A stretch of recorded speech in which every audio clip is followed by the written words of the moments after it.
సమీరా ఛానల్ని సబ్స్క్రైబ్ చేయండి. ఎప్పటికప్పుడు అప్డేట్ కోసం బెల్ మీద క్లిక్ చేయండి.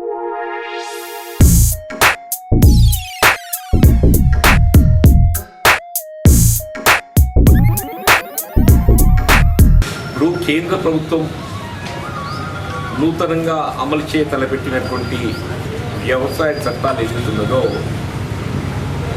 ముఖ్యంగా రైతాంగానికి పెట్టుబడులకు అనుగుణంగా ఏదైతే కనీస మద్దతు ధర కల్పింపబడే విధంగా కేంద్ర ప్రభుత్వం రూపొందించినటువంటి యొక్క ధరల పట్టిక మినిమం సపోర్ట్ ప్రైస్ దాని కల్పనకి ఏదైతుందో వ్యవసాయ చట్టాలలో ఏ విధమైనటువంటి రక్షణ అష్యూరెన్స్ పొందుపరచలేకపోవడంతో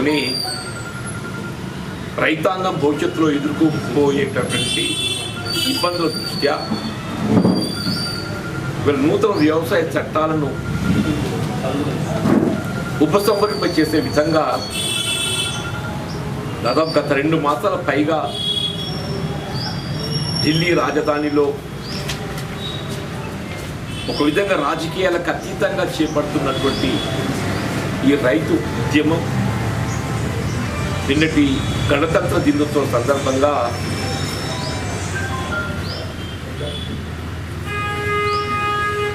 ఈ రైతు వ్యతిరేక చట్టాలను ఉపసంహరింప చేయడానికి కేంద్ర ప్రభుత్వంపై ఒత్తిడి తెచ్చే విధంగా ఏదైతే ట్రాక్టర్ ర్యాలీ నిర్వహింపచేయాలని చెప్పని తలపెట్టడం జరిగిందో అది హింసాయుత వాతావరణం చోటు చేసుకోవటం దురదృష్టకరం.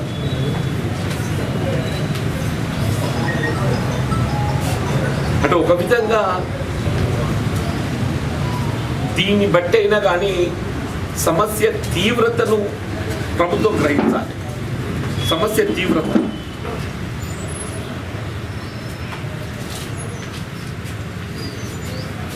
ఇవాళ ఇది రాజకీయాలకు అతీతంగా అని చెప్పడానికి ఉదాహరణ ఇందులో బీజేపీ భారతీయ జనతా పార్టీ సానుభూతి పరులు, ప్రత్యక్షంగా మోడీ గారి అభిమానులు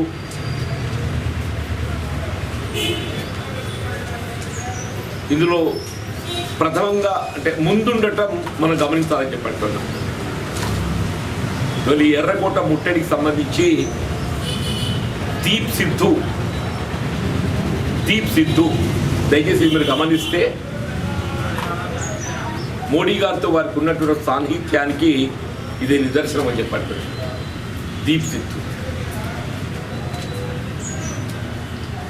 ఇప్పుడు ఆయనే పేర్కొన్న కామెంట్స్కి అనుగుణంగానే దీప్ సిద్ధు పేర్కొన్నటువంటి ఒక కామెంట్స్కి అనుగుణంగానే ఇది మా ప్రజాస్వామ్య హక్కు, ఎర్రకోట వద్ద తాము ఎగిరేసిన సిక్కు మత పవిత్ర పతాకమైన నిషాన్ సాహిబ్ అని, ఇది ఎగిరేయడం ద్వారా తమకున్న ప్రజాస్వామ్య హక్కును వినియోగించామని దీప్ సిద్ధు ఓ ఫేస్బుక్ పోస్టులో పేర్కొన్నారు. త్రివర్ణ పతాకాన్ని తాము తొలగించలేదని ఆయన స్పష్టం చేశారు. హింసకు ప్రేరేపించినది నేనే అని యూనియన్ నేతలు చెప్పడానికి ఖండిస్తున్నా. ఇది ఒక్కరి పని కాదు. 2 నెలల నుంచి రైతుల ఆందోళన సాగుతుంది. ఆవేశాలు మిన్నంటాయి. ఆగ్రహం కట్టలు తెంచుకుంటున్నప్పుడు నేనే చేశానని ఎలా నిందిస్తారని వీడియో పోస్టర్ ఈ ప్రశ్న అంటే ఏంటి? ఆయన కామెంట్స్కి అనుగుణంగా ఇది ఒక్కరి ఫలితం కాదు, ఒక్కరి ప్రభావం కాదు. గత 2 మాసాలకెళ్ళి దేశ రాజధానిలో చేపట్టబడినటువంటి రైతు ఉద్యమ ఫలితం రైతుల్లో నెలకొల్పబడి ఉన్నటువంటి యొక్క నిరాశ, నిస్పృహ, ఆందోళన ఇవాళ ఈ నిన్నటి ఒక విధంగా హింసాయుత వాతావరణానికి మరి ప్రతీక అని చెప్పక తప్పదని చెప్పండి. ఇవాళ ఒకవైపు ఏదైతుందో కేంద్ర ప్రభుత్వం ఈ వ్యవసాయ చట్టాల అమలు ఏదైతుందో కొంత రైతు వ్యతిరేకంగా ఉండడంతో మేము 1.5 సంవత్సరం దీని అమలు నిలిపేస్తామని చెప్తున్నారు. దయచేసి ఇక్కడ గమనించాలి. నిజంగానే రైతు వ్యతిరేక చట్టాలు రైతు సంక్షేమానికి ఏమాత్రం భిన్నంగా లేకుండా ఉంటే ఈ చట్టాల అమలును మేము 1.5 సంవత్సరాలు నిలిపేస్తామని చెప్పని చెప్పవలసినటువంటి ఒక ఆవశ్యకత లేకుండే. ఇప్పుడు మీరే 1.5 సంవత్సరం నిలిపేస్తామని చెప్పని చెప్తున్నారని చెప్పారంటే అందులో ఎంఎస్పికి సంబంధించినటువంటి ఒక మినిమం సపోర్ట్ ప్రైస్కి సంబంధించినటువంటి ఒక అష్యూరెన్స్ అందులో ఇది పొందుపరచలేకపోవడంతో ఈ 1.5 సంవత్సరం మినిమం సపోర్ట్ ప్రైస్ రైతుకు అందింప చేయటానికి గతంలో లాగా మేము కట్టుబడి ఉంటాము. 1.5 సంవత్సరాల తదుపరి ఏదైతుందో అప్పుడు స్వేచ్ఛా మార్కెట్ అనే నెపంతో ఏదైతుందో ఇలా కార్పొరేట్ శక్తులు పెట్టుబడి వర్గాలు ఏదైతే ఈ వ్యవసాయ ఉత్పత్తుల సేకరణ లోపల ఏదైతుందో గుత్తాధిపత్యం అయిపోతుంది. చెప్పగానే కేంద్ర ప్రభుత్వం ఏదైతుందో అందులో ఉన్నటువంటి లోపాలను అంగీకరిస్తుంది. చెప్పగానే అందులో ఉన్నటువంటి లోపాలను వాళ్ళు అంగీకరిస్తున్నారు. ఇప్పుడు మీరు ఏ 1.5 సంవత్సర కాలం ఈ నూతన వ్యవసాయ చట్టం అమలు నిలిపేస్తామని చెప్పని మీరు పేర్కొంటున్నారో let it be stopped till coming parliament elections. Let it be stopped till coming parliament elections. ఇప్పుడు ఇంకో 2 సంవత్సరాలు 3 సంవత్సరాలు అయితే మళ్ళీ మనకు ఎన్నికలు రాబోతున్నాయి. మీరు చెమిలి ఎన్నికనా లేకుంటే విడి ఎన్నికనా ఏవి ఎన్నికైనా కానీ మళ్ళీ ఒక 3 సంవత్సరాల లోపల ఎన్నికలు వస్తాయి కదా మ్యాక్సిమం పీరియడ్. అప్పుడు ఏదైతుందో మీరు ఈ నూతన వ్యవసాయ చట్టాల ప్రణాళికకు అనుగుణంగా మీ ప్రణాళిక ముందుకు పోండి. దానికి భిన్నంగా దాని దుష్పరిణామాలు రైతాంగం వివరిస్తూ మరి ప్రతిపక్ష రాజకీయ పార్టీలు ముందుకు పోతాయి. రియల్లీ సో కాన్ఫిడెంట్ ఆఫ్ ఈ నూతన వ్యవసాయ చట్టాలు రైతుకు అంత అనుకూలంగా ఉండే మీరు భావిస్తే you can again come to power. 1.5 సంవత్సరం మీరే దానికి వెసులుబాటు ఇస్తున్నారు. 1.5 సంవత్సరం వెసులుబాటు ఇవ్వడానికి మీరే ముందుకు వచ్చింది. అంటే మిగిలినంత ఈ 1.5 సంవత్సరమే. 1.5 సంవత్సరాలు 3 పంటలే. ఈ రబ్బీ రాబోయే ఖరీఫ్ రబ్బీ 3 పంటలు పోతాయి. ఇంకొక 3 పంటలు కూడా కాదు 2 పంటలైనా మీ వాళ్ళ ఎన్నికలు వస్తాయి. అందుకోసమే మా డిమాండ్ ఏంటంటే మీకు ఈ నూతన వ్యవసాయ చట్టాల మీద అంత విశ్వాసం ఉంటే అవి రైతుకు మీరు అనుకూలుస్తుంది అనే ఒక భావన మీకు ఉన్నట్టయితే ఈ అంశం మీదనే రేపు రాబోయేటటువంటి ఒక పార్లమెంట్ ఎన్నికలకు పోదాం. ఈ అంశం మీద మీ నూతన వ్యవసాయ చట్టాలు నిజంగానే రైతుకు అంత మీరు అనుకూలుతుందనే విశ్వాసం మీకుంటే ఆ ప్రణాళికతో మీరు ముందుకు రండి. దానికి భిన్నంగా గతంలో ఏ మినిమం సపోర్ట్ ప్రైస్ కట్టిబడి ఉండే విధంగా ఆనాటి యూపీఏ ప్రభుత్వమే కానీ వివిధ రాష్ట్రాలు ఏదైతే మినిమం సపోర్ట్ ప్రైస్ ఇటు ధాన్యం సేకరణ కేంద్రాల ద్వారా కానీ అట్లా పప్పు దినుసులు నూనె గింజలకు సంబంధించి నాఫెడ్ మార్ఫెడ్ల ద్వారా కానీ రైతుకు అండగా నిలవడం జరిగిందో ఆ విధానంతో ఏదైతుందో మేము ప్రతిపక్ష పార్టీలు మేము ఎన్నికలు పోతామని చెప్పండి. Let it be decided by the people. Let it be decided by the people. కానీ నాంచివేత ధోరణితో వాళ్ళు ఏదైతుందో దేశ రాజధాని అట్టుడికి పోతుందని చెప్పంటే యావత్ ప్రపంచం గమనిస్తుంది. వాళ్ళ the whole world is looking. ఎర్రకోట అంటే 26 జనవరి నాడు ఏదైతుందో మొత్తం రక్షణ దళాల చేతిలోకి పోతుంది. 15th ఆగస్ట్ 26 జనవరి రెడ్ ఫోర్ట్ ఏరియా ఏదైతుందో మొత్తము ఆర్మీ వాళ్ళ రక్షణ దళాల చేతుల్లోకి పోతుంది. అంటే ఎంత తీవ్రమైనటువంటి ఒక పట్టుదల దాని వెనుక, ఎంత తీవ్రమైనటువంటి ఒక లక్ష్యం, ఎంత తీవ్రమైన ఒక లక్ష్యం ఉంటే ఎర్రకోటపై జెండా ఎగరేయగలిగారని చెప్పండి మామూలు విషయం కాదని చెప్పండి. దీన్ని బట్టైన మోడీ గారు ఏదైతుందో తమ ఆలోచన విధానాన్ని పునరాలోచించుకోవాలి. ఈ కార్పొరేట్ పెట్టుబడి వర్గాల ప్రయోజనాలను ఉనగూర్చేటటువంటి యొక్క ఆలోచన విధానంపై ఇప్పటికైనా వెనక్కి తగ్గండి, పునరాలోచించండి అని చెప్పని డిమాండ్ చేస్తామని చెప్పండి. అట్లాగే రాష్ట్ర ప్రభుత్వం నిజంగా ఇది ఇంకా చిత్రం కనబడుతుంది అంటుండే. ఈ నూతన వ్యవసాయ చట్టాలు రైతాంగానికి కనీస మద్దతు ధర కల్పనలో ఏదైతుందో ఏ విధమైనటువంటి ఒక రక్షణ అందులో పొందుపరచబడలేదు. భవిష్యత్తులో రైతాంగానికి ఈ కనీస మద్దతు ధర కల్పన పూర్తిగా ఏదైతుందో మరి కనుమరుగే పరిస్థితి ఉంటుంది. స్వేచ్ఛా మార్కెట్ అనేది ఏదైతుందో కేవలం పెట్టుబడి వర్గాల చేతుల్లోకి మరి రైతు నలిగిపోయే పరిస్థితి ఏర్పడుతుందని చెప్పని కేసీఆర్ గారు ఆయన ఒక్కడు తప్ప మొత్తం మంత్రివర్గాన్ని ఎమ్మెల్యేలను రోడ్ల మీద కూర్చోబెట్టాడు. కేసీఆర్ ఒక్కడు తప్ప స్వయంగా ఆయన కొడుకు కేటీఆర్ యువరాజుతో సహా, రేపు పట్టాభిషేకం అయితే ఎట్టుంటో తెలియదు కానీ ఇప్పుడైతే ప్రస్తుతం యువరాజు ఆయనతో సహా మొత్తం మంత్రివర్గం ఎమ్మెల్యేలు అందరూ రోడ్ల మీద కూర్చున్నారు ఈ చట్టాన్ని చేసుకోవాలని చెప్పాను. ఇప్పుడు ఏమైందా ఏకదం యూటర్న్ తీసుకున్నావు నువ్వు ఒక్క దెబ్బకే. ఇలా మోడీ గారితో మీరు చర్చించిన చర్చలు ఫలితం అయితే ఏం చర్చించారు మీరు మోడీ గారితోని? ఓడంటాడు పొర్రు దండాలు పెట్టిండంటాడు. నువ్వు పొర్రు దండాలు పెట్టినవా, సాష్టాంగ నమస్కారం చేసినవా, ఏం చేసినావో కానీ ఈ రైతుల జీవితాలతో ఎందుకు చెలగాటలాడతావా అని చెప్పంటాను నేను. ఇప్పుడు నీ అవినీతి అక్రమ సంపాదనను కాపాడుకోవటానికి రైతుల జీవితాలతో చెలగాటలాడుతున్నావు అని చెప్పంటాను నేను. ఏ దమ్ ఏదైతుందో మొత్తం దేశంలో ఏ రాష్ట్రంలో లేని విధంగా ఈయన అందరికన్నా ముందుగా నూతన వ్యవసాయ చట్టాన్ని అమలు చేస్తా అని చెప్పి ప్రకటన ఇచ్చేసింది. ఏ పెద్ద మనిషి ఏదైతున్నదో ఈ నూతన వ్యవసాయ చట్టాల దుష్పరిణామాలను వ్యతిరేకిస్తున్నట్టు ఖండిస్తూ రోడ్ల మీద కూర్చున్నారో ఇలా అదే పెద్ద మనిషి ఏదైతుందో నూతన వ్యవసాయ చట్టాలకు అనుగుణంగా అమలుకి ఏదైతుందో అందరికన్నా ముందు నేనే ఎందుకు అక్కడ మోడీ గారికి ఒప్పుకొని వచ్చింది.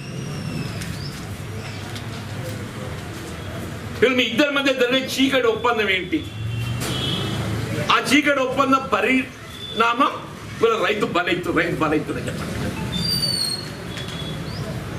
ఇవాళ ఏమంటున్నాడు మొన్న నేను వ్యవసాయ మార్కెట్లో బలోపేతం చేస్తా అని చెప్పంటున్నాను. సంతోషం నాయన, వ్యవసాయ మార్కెట్ బలోపేతం చెయ్యు. మన వ్యవసాయ మార్కెట్లలో వ్యవసాయ ఉత్పత్తులు కల్పించాల్సినట్టుగా కనీస మద్దతు ధరకు ప్రభుత్వం అండగా నిలుస్తుందని ఒక్క మాట పదం ఎందుకు పడతలేవే?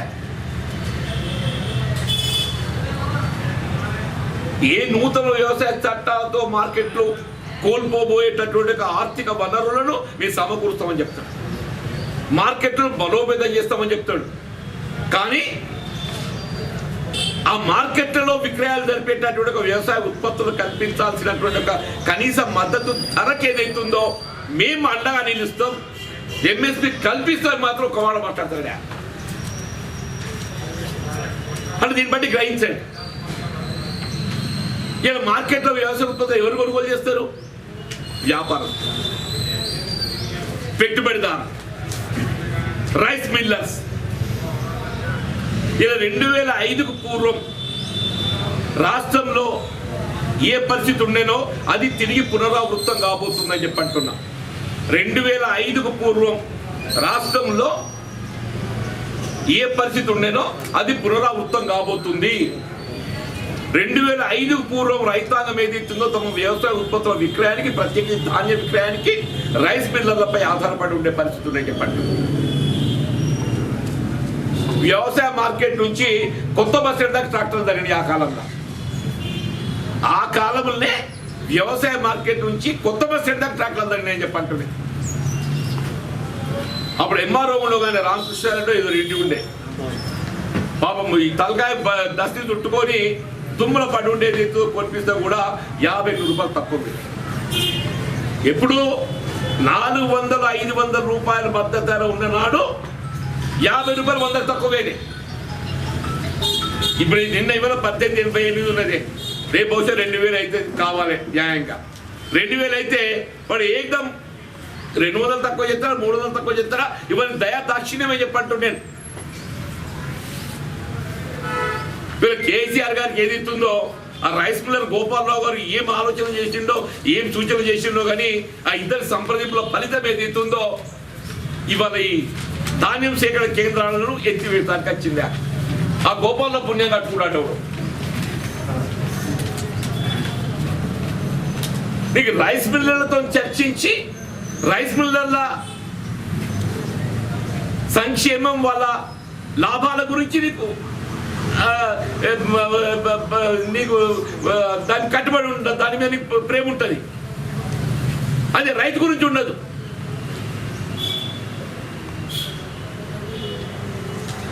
ధాన్యం సేకరణకు సంబంధించి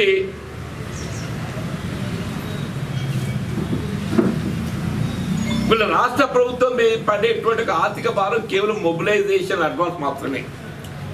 ధాన్యం సేకరణ నుండి తిరిగి ఆ ధాన్యం మరాడించిన తదుపరి ఏదైతుందో మీరు ఎఫ్సిఐకి తరలించిన తర్వాత ఎఫ్సిఐకి వచ్చేటటువంటి డబ్బు ప్రభుత్వానికి జమ అవుతాయి. ఈ మధ్య కాలం లోపల ఏదైతుందో మొబిలైజేషన్ మాత్రమే. Normally it must be for 2 months. Normally it must be for 2 months. నీ మిగిలిన సేకరణకు సంబంధించి ఆర్తి, అమాలి, రవాణా, మిల్లింగ్ చార్జ్ అన్ని ఎఫ్సిఐ కట్టిద్దాయి. నేను మొన్న మధ్య గంగుల కమలాకర్ గారు ఒక స్టేట్మెంట్ చదివింది. ముఖ్యమంత్రి గారు చొరవ తీసుకొని ఎఫ్సిఐ ఫుడ్ కార్పొరేషన్ ఆఫ్ ఇండియాతో సంప్రదింపులు చేసి రైస్ మిల్లర్స్ ఏదైతే క్లస్టర్ మిల్లింగ్ రైస్ చెల్లించేటట్టు గడువును పొడిగిపోయిందని చెప్పండి. కొంచెం మీరు అందరు రాసిరు, మీరు రాసిందని జరిగిన సిఎంఆర్ రైస్ ఏదైతుందో క్లస్టర్ మిల్లింగ్ రైస్ ఏదైతుందో సీఎం గారు ప్రత్యేకంగా చొరవ తీసుకొని ఎఫ్సిఐతో సంప్రదింపులు చేసి అది మార్చి చివరి వరకు పొడిగిపోయి చేసిండు. 2 మాసాలు మనకు అవకాశం కల్పించిండు. ముఖ్యమంత్రి గారికి ధన్యవాదాలు అని చెప్పిండు. ఇదే గంగుల కమలాకర్ గారు. నువ్వు ఏ రైస్ మిల్లర్లకు వెసులుబాటు కల్పించడానికి నువ్వు ప్రత్యేకంగా ఎఫ్సిఐతో సంప్రదింపులు చేసినవి. మన ఎఫ్సిఐతోని మరి రబ్బీ వేసంగి ధాన్యం సేకరణకి ఏమైనా ఇబ్బందా, సేకరించి కూడా వద్దంటామని ఒక్క మాటతో మాట్లాడితే అయిపోతుంది కదా.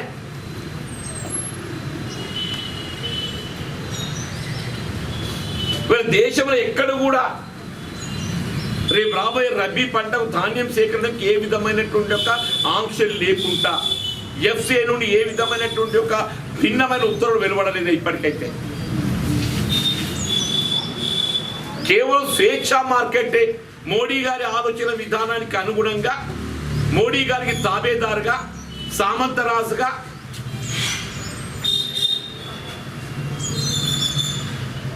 తన అవినీతిని కప్పిపుచ్చుకోవడానికి కొరకు ఏదైతుందో ఇలా రైతులు బలిపెట్టే విధంగా నేను రైతాంగానికి ఏదైతుందో ధాన్యం సేకరణ కేంద్రాలను నేను నిలిపేస్తున్నా. వాడి కర్మకు వాడిని వదిలేస్తున్నా, వాడి కర్మకు వాడిని వదిలేస్తున్నా. పో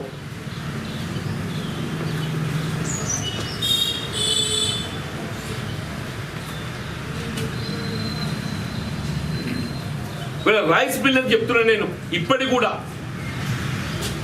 ఈ ఖరీఫ్ కాదు, రబ్బీ ధాన్యం క్లస్టర్ మిల్లింగ్ కూడా రైస్ కూడా పెట్టలేదు.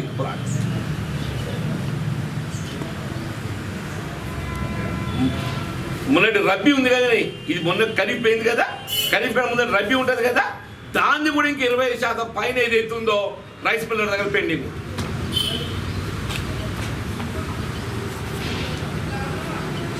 దాదాపు 6 మాసాలుగా డిప్ప గడిచిపోయింది. దాని నిర్ణీత సమయం గడువు ముగిసి దాదాపు 6 మాసాలు గడిచిపోయింది అని చెప్పి అంటున్నాను. ఇంకా కూడా మనకి సమయం ఎక్స్టెన్షన్ ఇస్తుంది తప్ప నీకు రైస్ మిల్లర్ల మీద ఉన్న ప్రేమ నీకు రైస్ మీద ఉండదు. దానే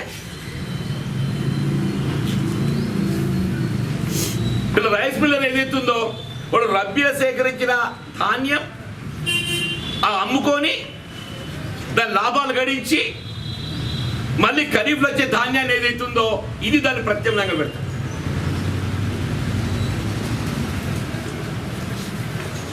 ఖరీఫ్లో వచ్చింది ఏదైతుందో అది ఒకవేళ మిల్లింగ్ చేసినా కానీ బియ్యం బయట అమ్ముకుంటాడు. మిల్లింగ్ చేసినా బియ్యం బయట అమ్ముకుంటాడు. మళ్ళీ వచ్చే కొత్త ధాన్యం ఏదైతుందో దాన్ని మళ్ళా బియ్యంగా మార్చిన తర్వాత అప్పుడు ఏదైతుందో ప్రభుత్వాన్ని చెల్లింపు చేస్తాడా. అంటే చూడండి, మిల్లర్లకు వెసులుబాటు కల్పించడానికి ప్రభుత్వం ఎంత సహకరిస్తుందో అంటున్నా. ఇవాళ యూ టేక్ ఎగ్జాంపుల్, ఇవాళ జగిత్యాల జిల్లాగా మొత్తం తెలంగాణ రాష్ట్రంలో మీరు ఏ మిల్ ఇన్స్పెక్ట్ చేసినా కానీ వీళ్ళ ధాన్యం క్లస్టర్ మిల్లింగ్ రైస్ పెండింగ్ ఉంది కదా, పెట్టాల్సింది. అందులో వడ్లు ఉండాలి, ఉండద్దా? వడ్లు ఉండాలి కదా, ఉంటుంది చూడుకో. లెక్క ప్రకారం ఉండాలి కదా బాబు. ఆయన వరి ధాన్యాన్ని క్లస్టర్ మిల్లింగ్ మరాడిస్తే ఎంత రైస్ ఎఫ్సిఐకి బదిలీ చేసిండో మిగిలిన చెల్లించాల్సిన దాని డ్యూ ప్యాడీ అయితే మిల్లులు ఉండాలి కదా. ఏమైనా ఉంటాడు పోను అంటూ నేను వేరియేషన్ డెఫినెట్గా ఉంటుంది. నీ జిల్లా రెవెన్యూ యంత్రాంగం ఏదైతుందో విడువాడు ఒకటి, ప్రభుత్వం కుమ్మకైనా ఇంకా విముచనే ఉంది. Revenue is also part of the government.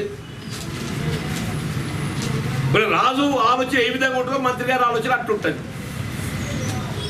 రాజుగారి ఆలోచన ఎట్టుంటుందో మంత్రి గారి ఆలోచన అట్టుంటుంది. అరే నీకు ఇవాళ ఏదైతుందో అదే రైతుకు వచ్చే వరకు ఏదైతున్నదో నా మీద ఏ మేరకు ఆ భారం పడుతుంది ఆర్థికంగా. నీకు పడే భారం సంవత్సరానికి పంటకు 200 కోట్లు నీవు చెప్పిన లెక్క ప్రకారంగా. మిల్లర్లకు లబ్ధి కూర్చడానికి ఏదైతుందో నీకు ఏ విధమైన ఒక కట్టుబాట్లు లేవు, ఏ విధంగా కట్టుబాట్లు లేవు. అంటే దయచేసి ఏదైతుందో కేంద్ర ప్రభుత్వం కానీ రాష్ట్ర ప్రభుత్వం కానీ రైతు వ్యతిరేక విధానాలతో చెప్పంటున్నాను. ఎంతవరకు ఏదైతుందో 1 కోటి ఎకరాల సాగు విస్తీర్ణత మొన్నటి ఖరీఫ్లో ఏదైతుందో మనకు 1,75 లక్షల మెట్రిక్ టన్ను ఉండేనే. 75 lakh మెట్రిక్ టన్ ప్రొక్యూర్మెంట్ లక్ష్యం ఉంటే మన రిసీవింగ్ ఏదైతుందో it was only between 40 to 50 lakh. About more than 30% of target మనం రిసీవ్ చేసుకోలేకపోయాం. పంట దిగుబడి తగ్గిపోయింది. పేద మనిషి సన్నట్లు పెట్టువని దొరగారు పెట్టుకోండి అని చెప్పిన అందరం బ్యాంకో భక్తికో సన్నట్లు పెడుతుంది. ఇప్పుడు అది మన దగ్గర సేకరణ 1888.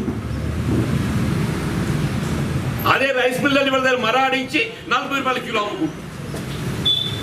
మన దగ్గర ఏ 1888 సేకరించిండో అదే సన్న రకాలు, నేను సన్న రకాల గురించి చెప్తా, దుడు రకాలు కాదు, అదే సన్న రకాలు ఏదైతున్నదో ఇవాళ మార్కెట్లో వండి మీరు చెప్పంటున్నా 4,000 రూపాయల క్వింటల్ ఉందని చెప్పంటున్నా.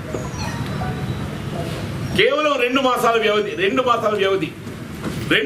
వ్యవధి మాత్రమే చెప్పంటున్నాను. అదే రైతుకు వచ్చే వరకల్లా నేను 100 ఇయ్యనా, నాకు సోయలేదా? ఇదే పెద్దమని చెప్పిండు. నేను సన్నట్లు పెట్టుకున్నప్పుడు ఏదైతుందో మన రైతుకు దిగుబడి తగ్గొస్తుందని నాకు తెలిసినప్పుడు ఏదైతుందో నేను రైతు నష్టపోనిస్తానా? నేను క్వింటల్ 100 ఇయ్యనా? నాకు ఆ మందం సోయలేదా? మరి ఇప్పుడు సోయి ఏమైందో నాకు తెలుస్తలేదా? సోయి ఉందో లేదో ఆయన చెప్పిండు, నాకు సోయి లేదా? మీరు మిల్లర్ల మీద చూపెట్టేటువంటి ఒక ప్రేమ ఓ 10% రైతుల మీద చూపెట్టండి అంటున్నా. మిల్లర్ల మీద చూపెట్టేటువంటి ఒక ప్రేమ, వాళ్ళు కల్పించే వెసులుబాటు రైతులు ఎందుకు కల్పించలేదు?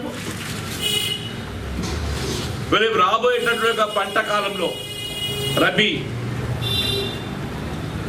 నువ్వు ధాన్యం సేకరణ కేంద్రాలు తిరిగి కొనసాగింపజేసే విధంగా నిర్ణయం ఏదైతుందో నువ్వు పునరుద్ధరించలేకున్నట్టయితే ఢిల్లీలో జరిగినటువంటి యొక్క పరిణామం ఏదైతుందో నీ తెలంగాణ రాష్ట్రంలో ఉత్పన్నం కాబోతుందని చెప్పి హెచ్చరిస్తామని చెప్పంటున్నాను. ఇప్పటికైనా సీఎం గారు కేసీఆర్ కళ్ళు తెరవాలి. నిన్నటి ఢిల్లీ పరిణామాలు చూసైనా కానీ సీఎం గారు కేసీఆర్ గారు కళ్ళు తెరవాలని చెప్పంటున్నాను. రైతు కోపం వస్తే, ఆగ్రహిస్తే ఇలా ప్రధానమంత్రి తట్టుకోలేకపోతున్నాడు మోడీ గారి. నీ ముచ్చట ఎంతనే? అని మిలిటరీ పెట్టుకొని ఫౌజ్ పెట్టుకొని ఏదైతే ఉందో ఆపలేకపోయి నీ పోలీసు వాళ్ళ ముచ్చట ఎంతనే? ఇప్పటికైనా నీ ఆలోచన విధానాన్ని పునరాలోచించు. తక్షణం ఏదైతుందో రైతును ఆందోళనకి వెళ్ళిపోయి బయటపడేట్టు. రేపు రాబోయేటటువంటి రబీకి ఏదైతుందో ధాన్యం సేకరణ కేంద్రాలు అన్ని యథావిధిగా కొనసాగింపబడతామనేటువంటి ఒక నిర్ణయాన్ని తక్షణం ఏదైతుందో పునరుద్ధరించి ప్రకటించు. లేకుంటే ఢిల్లీ పరిణామాలు ఏదైతుందో తెలంగాణ రాష్ట్రంలో ఉత్పన్నం కాబోతామని చెప్పి హెచ్చరిస్తామని చెప్పండి. ఇలా పసుపు పాపం 6 కాలం కష్టపడి ఏదైతుందో 9 మాసాలు కష్టపడి వచ్చే పసుపు పంట ఎకరా 1,20,000 రూపాయలు పెట్టుబడి అయితే పెట్టుబడి పొందడానికి 10,000 రూపాయలు క్వింటాల్ కావాలి. నేను లాభం పక్కన పెట్టు. పసుపు ఉత్పత్తికి ఏదైతుందో పెట్టిన పెట్టుబడి రాబట్టుకోవడానికి క్వింటల్ 10,000 రూపాయలు పెడితేనే కానీ ఆ పెట్టుబడి రాబట్టుకోని. ఇలా 5,000 6,000 అంటే ప్రతి ఎకరా మీద 50,000-60,000 రూపాయలు రైతు నష్టపోయే పరిస్థితి ఉందని చెప్పండి. మరి అరవింద్ ఏమో అప్పుడేమో పత్రాలు రాసిచ్చిండు, అప్పుడేమో కాగితాలు పత్రాలు రాసిచ్చిండు, ఇప్పుడేమో నేను రాష్ట్రానికి లేఖ రాసిన వాళ్ళు ఢిల్లీకి రాస్తే నేను పట్టుకొస్తా.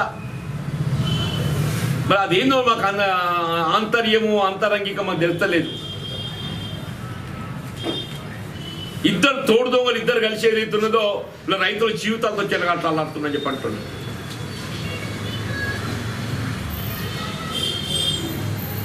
మరి ఈ రాష్ట్రం కూడా ఏదైతే ఉందో అది రాయమని రాస్తే అయిపోతుంది అనేది ఏం బీకింది? ఓ రాస్తే సరే వస్తే సంతోషం అదృష్టం, ఆయన చేతులు ఆయన ఎత్తులు పెట్టినట్టు అవుతుంది కదా, ఆయన చేతులు ఆయన ఎత్తులు పెట్టినట్టు అవుతుంది కదనే. నేను జనార్దన్ రెడ్డి గారితో మాట్లాడినాను, ప్రిన్సిపల్ సెక్రటరీ అగ్రికల్చర్తో. లేదు సార్ మేము గతంలో రాసినాం అని రాస్తాం, మనలో ట్రయల్ ఏమైతుందంటే లేదు సార్ రాస్తామని చెప్పానండి. This is about week days back. వారం రోజుల క్రితం ఏదైతుందో రెండింటి మాట పసుపోటు గురించి కానీ ఈ పసుపు గిట్టుబాటు ధరకు సంబంధించి ఎప్పుడైతే అరవింద్ గారు సోమేష్ కుమార్ గారు కలిసి లేఖ ఇచ్చిన తర్వాత మీరు రాయండి ఇది ఏం పోయింది, వస్తే సంతోషంగా మనకి మన రైతులు ఆపడతారు కదా అని చెప్పంటే లేదు సార్ మేము గతంలో రాస్తే మనలో రాయని చెప్పి రిమైండర్ రాయమని చెప్పాను. మరి ఇంతవరకు అయితే మరి ప్రెస్కి అయితే బహిర్గతం చేయలేదు, మీరు రాసిందో రాయలేదు అని చెప్తే తోడు దొంగలు అట అయిపోయింది అన్నట్టు. వీడు ఆననుడు వాడు ఈయననుడు, ఇద్దరు పొద్దు రైతులు మాత్రం బజార్లో పెడుతున్నారు, ఇద్దరి మధ్య రైతులు మాత్రం బజార్లో పెడుతున్నారని చెప్పంటుంది. దయచేసి పసుపు గిట్టుబాటుకు సంబంధించి అన్నాడు ఉమ్మడి రాష్ట్రంలో కల్పించిన ధర కూడా ఇవాళ లేదు అన్నాడు. ఉమ్మడి రాష్ట్రంలో ఏదైతుందో ఇట్ వాజ్ బిట్వీన్ 10,000 to 15,000 ఉమ్మడి రాష్ట్రం. 10 సంవత్సరాల తర్వాత ఇవాళ ఆ ధర లేదు, రెట్టింపుగా లెక్క ప్రకారంగా. తక్షణమే పసుపు గిట్టుబాటు ధరకు సంబంధించి మీరు వాస్తవంగా 15,000 కల్పిస్తేనే కానీ గిట్టుబాటు కాదు. బట్ ఏ మేరకు నిర్ణయించి ఆ పసుపు కొనుగోలుకు సంబంధించి మరి కేంద్ర ప్రభుత్వం నాఫెడ్ ద్వారానా రాష్ట్ర ప్రభుత్వం మార్కెట్ ద్వారానా తక్షణమే చర్యలు చేపట్టాలని కూడా డిమాండ్ చేస్తున్నాం. అది 30 తారీఖు నాడు ఏదైతున్నదో ఆర్మూర్ కేంద్రం, ఎందుకంటే పసుపుకు అది కేంద్రం. అటు నిజామాబాద్ జిల్లా కానీ ఇటు జగిత్యాల కానీ కామారెడ్డి కానీ నిర్మల్ కానీ మధ్యలో ఉన్నది కాబట్టి 30 నాడు అక్కడ ఒకరోజు దీక్ష నిరాదీక్ష చేపట్టబోతుంది కాంగ్రెస్ పార్టీ ఆధ్వర్యంలో. ప్రభుత్వం ఈ లోపల స్పందిస్తే బాగుంటుంది అని డిమాండ్ చేస్తాం. Thank you. కూడా దీనికి లింక్ చేయబడి ఉంటాయి.